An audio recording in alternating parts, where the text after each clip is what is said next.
ഈ വിളിച്ചുകൂട്ടി നിർത്തിയവരോട് സമാധാനം പറയണ്ടേ? എന്താ അയോഗ്യതയാ എന്റെ മോനിൽ നിങ്ങൾ കണ്ടത്? പറ, പറയണോ?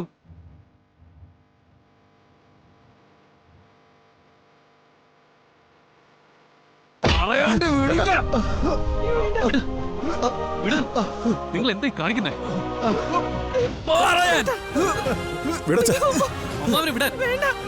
പറയുന്നൊന്ന് കേക്ക്. വേണം പിടിച്ചു മാറ്റ. എന്റെ അച്ഛനെ നീ തൊട്ടുപോകല്. തൊട്ടാ ആ കൈ ഞാൻ വെട്ടിക്കളയും. പിന്നെ കല്യാണ സമ്മാനം തരാൻ വന്നാലേ നീ ഉറപ്പിച്ചോ ഹരി? ഈ നാട്ടില് നിന്റെ ഏറ്റവും വലിയ ശത്രു ഞാനായിരിക്കും.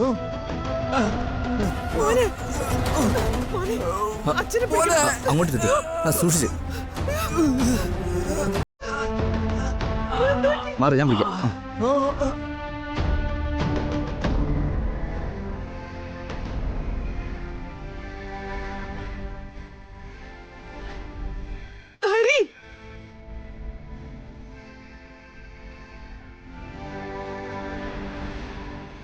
എന്തിനാടാ ഹരി ഞങ്ങളോട് ഇത് ചെയ്തത്? നെഞ്ചും പൊത്തിപ്പിടിച്ച് വീണ ആ മനുഷ്യനെയാ നീ അച്ഛനെന്ന് വിളിച്ചിരുന്നത്. നിന്റെ അവനെ ഞാൻ വേർതിരിച്ച് കണ്ടിട്ടില്ലല്ലോ. ഈ ചതി ഞങ്ങളോട് വേണായിരുന്നു. അമ്മാവൻ നടന്നു. ഞാൻ വന്നോളാം.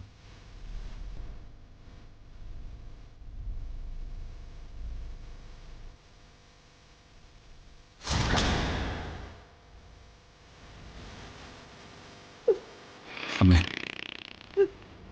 വേണുവും വീണയും തമ്മിലുള്ള വിവാഹം നടക്കണമെന്ന് ഏറ്റവും കൂടുതൽ ആഗ്രഹിച്ച ആളാണ് ഞാൻ. പക്ഷെ അതിപ്പോ വേണ്ടാന്ന് ഞാൻ തീരുമാനിച്ചത് അവനോടുള്ള സ്നേഹം കൊണ്ടാ. കാര്യം എന്താണെന്ന് അമ്മയെങ്കിലും ഒന്ന് മനസ്സിലാക്കണം. മോനെ,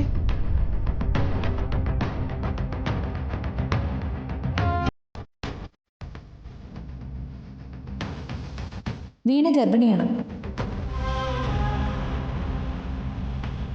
ചോദിച്ചു കേട്ടില്ലേ? ആരും ഇതിന്റെ ഉത്തരവാദി. എന്റെ വയറ്റിൽ കിടക്കുന്ന കുഞ്ഞിന്റെ അച്ഛനെ കുറിച്ച് നിങ്ങൾ അറിയണ്ട. ഇനി അമ്മ പറ, ഒന്നും തുറന്നു പറയാതെ ഞാൻ ചതിക്കണമായിരുന്നു എൻ്റെ കൂടെ പിറപ്പിന്. ഞാൻ അമ്മയും അച്ഛനെന്ന് വിളിക്കുന്ന നിങ്ങളെ വഞ്ചിക്കണമായിരുന്നോ? അവൻ എന്നെ വെറുക്കുകയാണെങ്കിൽ വെറുത്തോട്ടെ.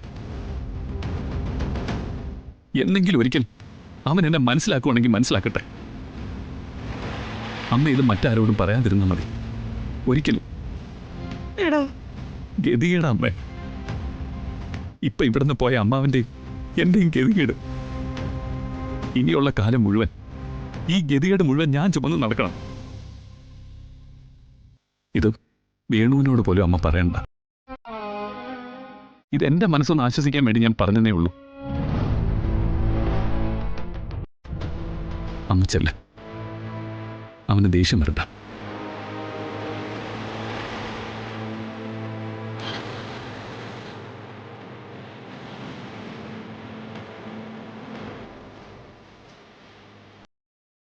അമ്മേ,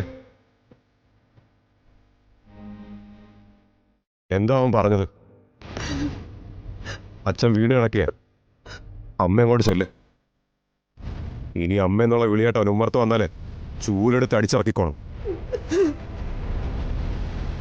അത്രയ്ക്ക് വൃത്തികെട്ടവനവൻ.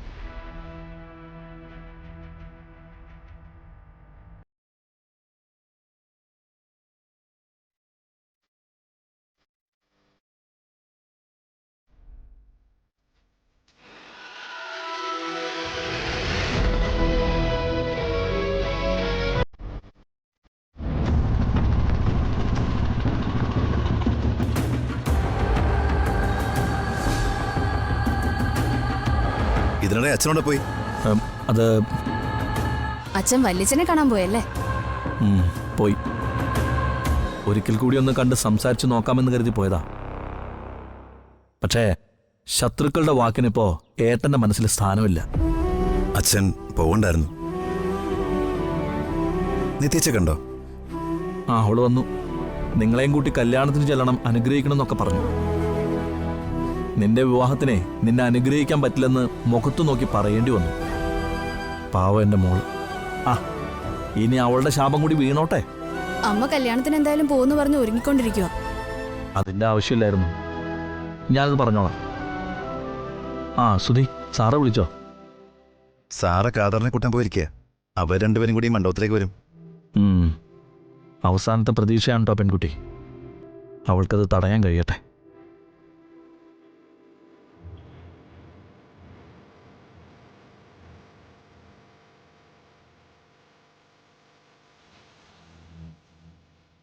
ഏട്ടാ, മുടക്കാനൊക്കെ തീരുമാനിക്കുന്നുണ്ടെങ്കിലും ഉള്ളില് വല്ലാത്തൊരു പേടിയുണ്ട്. എന്തിന്? വല്യച്ഛന്റെ കാര്യം ഓർത്തിട്ട്.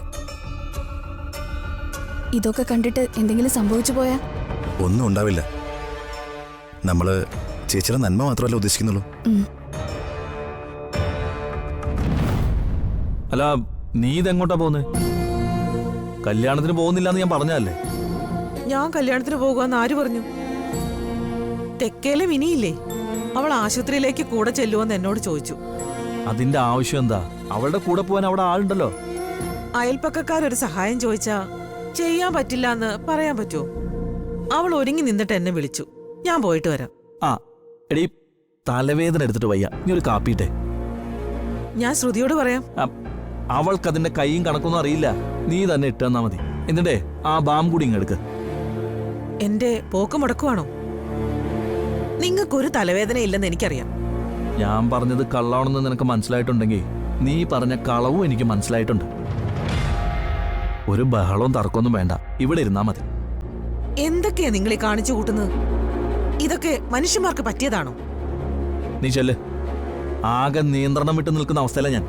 ഒന്നും പൊറുക്കാനുള്ള ക്ഷമ എനിക്കില്ല. ചെല്ല്.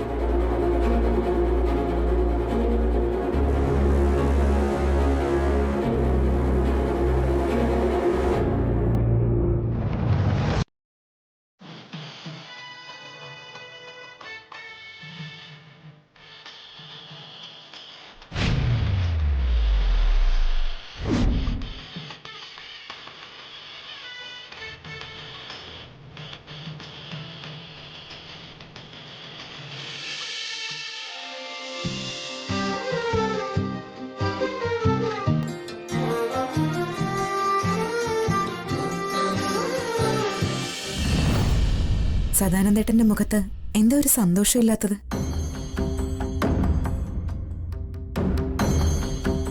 പേടിയാ സുജാതെ. മനസ്സ് പേടി വെച്ചുകൊണ്ട് സന്തോഷിക്കാൻ പറ്റില്ലല്ലോ. എന്തിനാ പേടിക്കുന്നത്? കഴിഞ്ഞതൊക്കെ കഴിഞ്ഞു. നമ്മളിവിടെ നമ്മുടെ മക്കളുടെ കല്യാണം നടത്താൻ വേണ്ടി നിൽക്കുന്നത്. ആരൊക്കെ നിങ്ങളെ ഒറ്റപ്പെടുത്തിയാലും ഞാനും എൻ്റെ കുടുംബവും നിങ്ങളുടെ ഒപ്പമുണ്ട്. ആ, അത് മാത്രം എന്റെ സമാധാനം. ഒന്നും പേടിക്കണ്ട. നിത്യ എന്റെ മോളാ. എന്റെ കുടുംബത്തിന് അവകാശപ്പെട്ട കുട്ടിയാ. എന്റെ പ്രാർത്ഥന കേൾക്കുന്ന ഈശ്വരന്മാര് ഒരു മുടക്കവും വരുത്തില്ല. ആരുടെ രൂപത്തിലും വരുത്തില്ല.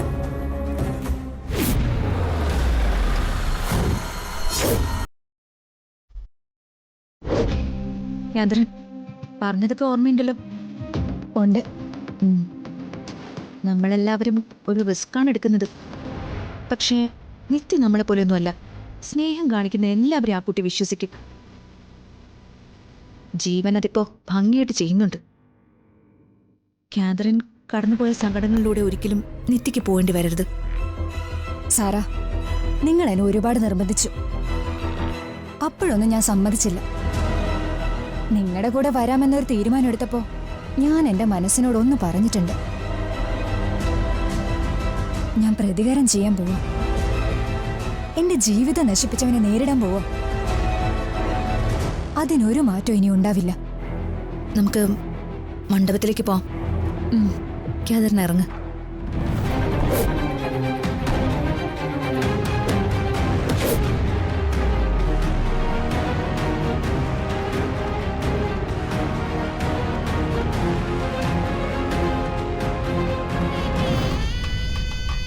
അത് ഞാൻ പറഞ്ഞില്ലേ അമ്മേ? എന്താ? ഒരു മിനിറ്റ്, ഇപ്പോ. ഓ ശരി.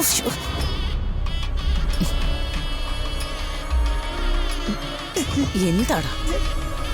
എനിക്ക് നാണമായിട്ട് വയ്യമ്മ. എന്നെ കണ്ടിട്ടേ 1-2 ആൾക്കാർ ചോദിക്കുക കല്യാണ ചെക്കനാണോ എന്ന്. എന്റെ ദൈവമേ, എന്നിട്ട് നീ എന്തു പറഞ്ഞു? ഇപ്പൊ അല്ല, ചെലപ്പോ കുറച്ചു കഴിഞ്ഞ് ആവുന്ന് പറഞ്ഞു. കാണിക്കരുതെന്ന് അവിടെ പറഞ്ഞല്ലടാ നിന്നോട്. ദേ, ഒരു കാര്യം പറഞ്ഞേക്കാം, കാര്യങ്ങളൊക്കെ ജീവമ്മ നോക്കിക്കോളും. അതുവരെ ഒരക്ഷരം ഒരാളോട് മിണ്ടി പോകരുത്. ഒരു കാര്യം ചെയ്യ്, നീ ആൾക്കൂട്ടത്തിൽ നിൽക്കണ്ട, എവിടെയെങ്കിലും ഒരു മുറി ചെന്നിരുന്നു. എന്നാലേ ഞാൻ നിത്യയുടെ മുറി ചെന്നിരിക്കട്ടെ അമ്മേ. എന്റെ ദൈവമേ, ഇവനെ കൊണ്ട് ഞാൻ തോറ്റു.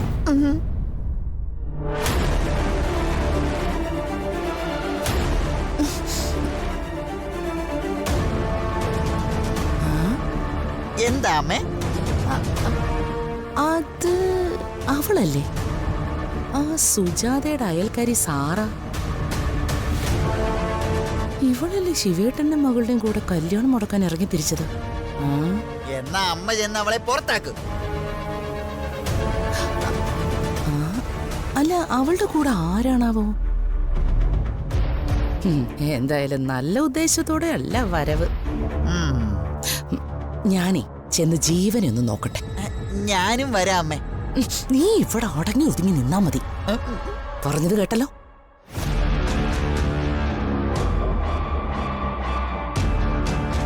മലമ്പുഴ പാലക്കാടിനുള്ളതാണെങ്കിൽ നിത്യ വിമൽ കുമാറിനുള്ളതാ.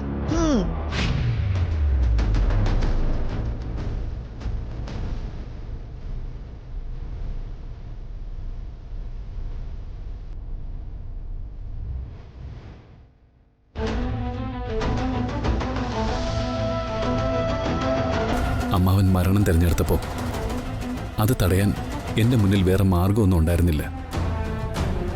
എനിക്കെൻ്റെ അമ്മാവൻ്റെ കാൽക്കൽ വെച്ച് തൊഴാനുള്ളത് എൻ്റെ ജീവിതവും ജീവനുമാ. അതുകൊണ്ടാണ് ഇങ്ങനൊരു തീരുമാനമെടുത്തത്. വേണുവിനെ നീ സ്നേഹിച്ചിട്ടില്ലെന്നും ആഗ്രഹിച്ചിട്ടില്ലെന്നും എനിക്കറിയാം. എന്നിട്ടും നീ അവനുമായിട്ടൊരു വിവാഹത്തിന് തയ്യാറെടുത്തത് ഈ അവസ്ഥ മറികടക്കാൻ വേണ്ടിയിട്ടല്ലേ? നിനക്കും നിന്റെ കുഞ്ഞിനും ഒരു സംരക്ഷണത്തിന് വേണ്ടിയിട്ടല്ലേ, അല്ലേ? അത് അവന്റെ തലയിൽ കെട്ടിവെക്കണ്ട. അവനതൊരു ബാധ്യതയാവണ്ട. ഞാൻ ചുമന്നോളാം. പക്ഷെ ഒരു കാര്യം ഞാൻ നിന്നോട് പറയാം. ഏത് സാഹചര്യത്തിൽ നടക്കുന്നതായാലും ഇത് നമ്മുടെ വിവാഹം. ഇവിടെ നിന്ന് അങ്ങോട്ട് നല്ല രീതിയിൽ ജീവിക്കാൻ നീ തയ്യാറാവുകയാണെങ്കിൽ അതിനനുസരിച്ച് എന്നെ മാറ്റിയെടുക്കാൻ എനിക്ക് പറ്റും. ബാക്കി നീ തീരുമാനിക്ക. എന്നെ ആരും ചുമക്കണ്ട. ഞാൻ പിഴച്ചവളാണെന്ന് നാട്ടുകാരറിഞ്ഞ് എനിക്ക് ഒരു പ്രശ്നവുമില്ല. അമ്മാവാ, വേണ്ടടാ. ചാകാനിറങ്ങുന്നതിന് മുമ്പ് ഇവളുടെ കഴുത്തെ ഞെരിച്ചു കൊന്ന് കാണിക്കണമായിരുന്നു. അതിനി വൈകിക്കൂടാ. അമ്മാവ, അമ്മാവ വേണ്ട. അമ്മാവ വിട്. വിടമ്മാവ. അമ്മാവ കൈയെടുത്തു വിട്. ഈ നാട്ടിലെല്ലാരും ബഹുമാനിക്കുന്ന വ്യക്തിയാണ് ഇവൻ. അന്തസ്സോടെ പണിയെടുത്ത് ജീവിക്കുന്നവന്. നിന്റെ കഴുത്തിൽ താലി വെക്കുന്ന നിമിഷം ഇതുവരെ അവൻ ഉണ്ടാക്കിയെടുത്ത എല്ലാ അന്തസ്സും എല്ലാം താഴെ വീണ് നശിക്കും. ആളുകൾ ഇവനെ പരിഹസിച്ച് ചിരിക്കും. എന്നിട്ടും ഞാൻ ചാകാതിരിക്കാൻ വേണ്ടി, നിന്നെ കൊല്ലാതിരിക്കാൻ വേണ്ടി സ്വന്തം ജീവിതം തരാൻ തയ്യാറായ ഒരുത്തനായവൻ. ഇവനെ എനിക്കിപ്പം മോനോ മരുമോനോ അല്ല, കൈയെടുത്ത് കുമ്പിടുന്ന ദൈവമാണ്. ഇവന്റെ നേരെ നിന്റെ നാവ് പൊന്തിയാലുണ്ടല്ലോ, ജീവിക്കാൻ വെച്ചേക്കല്ല ഞാൻ. ഒന്നെങ്കില് ഈ പട്ടും പൊന്നെടുത്തോണ്ട് അമ്പലത്തോട്ട് വരാൻ നിനക്ക്, അല്ലെങ്കില് ഇതേ പട്ടിന്റെ അറ്റത്ത് കുരുക്കിട്ട് കെട്ടി തൂങ്ങാൻ നിനക്ക്. കരയിലേടി, നീ ചത്ത് നിൽക്കുന്ന കണ്ടാലും അറിയില്ല ഞാൻ.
നിത്യ നിത്യ ആ എനിക്ക് നിത്യയോട് പ്രധാനപ്പെട്ട ഒരു കാര്യം പറയാനുണ്ട്. സാറയ്ക്ക് പറയാനുള്ളത് എന്താന്ന് എനിക്കറിയാം. അത് പല രീതികളിൽ ഞാൻ കേട്ടു, എന്റെ അനുജത്തിന്ന് വരെ. നിത്യ, ഇപ്പൊ താൻ ചില കാര്യങ്ങൾ അറിയാതെ ഇരുന്ന എനിക്കൊന്നും കേൾക്കണ്ട. മണ്ഡപത്തിന്റെ വാതിക്കല് വരുന്ന ആളുകളെ സ്വീകരിച്ച് എന്റെ അച്ഛൻ നിൽക്കുന്നുണ്ട്. അച്ഛന്റെ ഏറ്റവും വലിയ ആഗ്രഹം എന്റെ വിവാഹം. അതിനൊരു മുടക്കം വരാൻ ഞാൻ സമ്മതിക്കില്ല. നിത്യ പ്ലീസ്. ഇതാരെന്നറിയോ നിത്യക്ക്? കാതറിൻ, ജീവന്റെ കൂടെ കോളേജിൽ പഠിച്ചിരുന്ന കാതറിൻ. ഇവൾക്കെന്തോ ജീവനെ കുറിച്ച് പറയാനുണ്ടെന്ന്. ഇവൾക്ക് എന്താ ജീവനെ കുറിച്ച് പറയാനുള്ളതെന്ന് നിത്യ കേൾക്ക്. നിത്യ വിചാരിക്കുന്ന പോലെ ഒന്നുമല്ല കാര്യങ്ങൾ.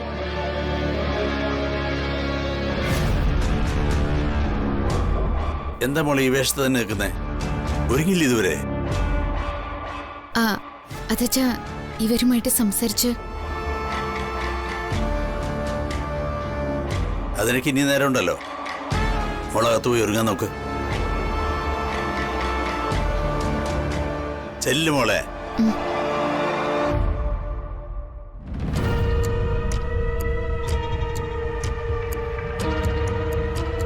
നിന്നെ ഇവിടുന്ന് ഇറക്കി വിടാനുള്ള അവകാശമൊന്നും എനിക്കില്ല. പക്ഷേ കൈകൂപ്പി യാചിക്കുക, ഒരു തടസ്സവും എന്റെ മോളുടെ വിവാഹത്തിനുണ്ടാവരുത്.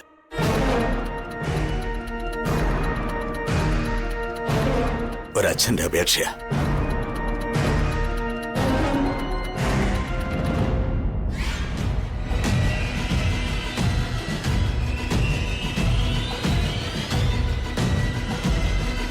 ഈശ്വര.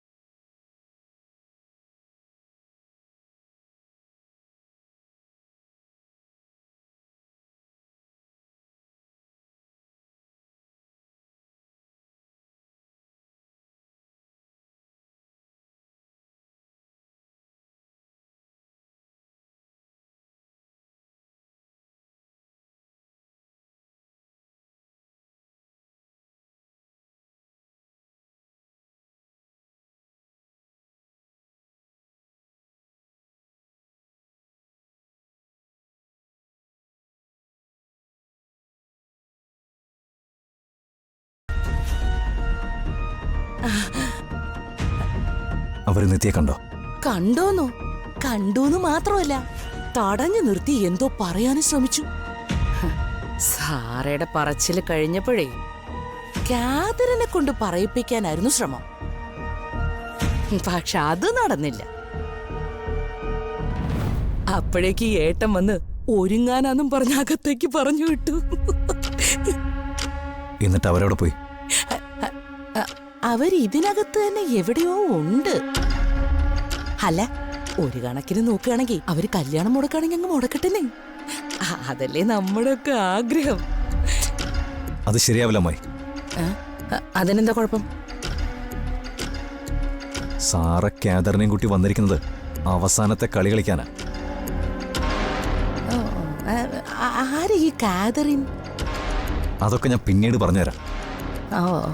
ദേ, ഒരു കാര്യം അമ്മായി മനസ്സിലാക്കിക്കോ. കാതറിൻ നിത്യയോട് സംസാരിച്ച ഇന്ന് ഈ മണ്ഡപത്തിൽ പിന്നെ ഒന്നും നടക്കില്ല. നിത്യ അവളുടെ വീട്ടിലേക്ക് തിരിച്ചു പോകും. മോൻ എന്തൊക്കെയാ പറയുന്നേ? ഞാൻ പറയുന്നത് പോലെ അമ്മായിക്ക് ചെയ്യാവോ? ചെയ്യാവെങ്കിൽ മാത്രം ഇന്ന് ഈ മണ്ഡപത്തിൽ നിത്യ താലി കെട്ടുന്നത് വിമലായിരിക്കും. അമ്മായി ചെല്ല്.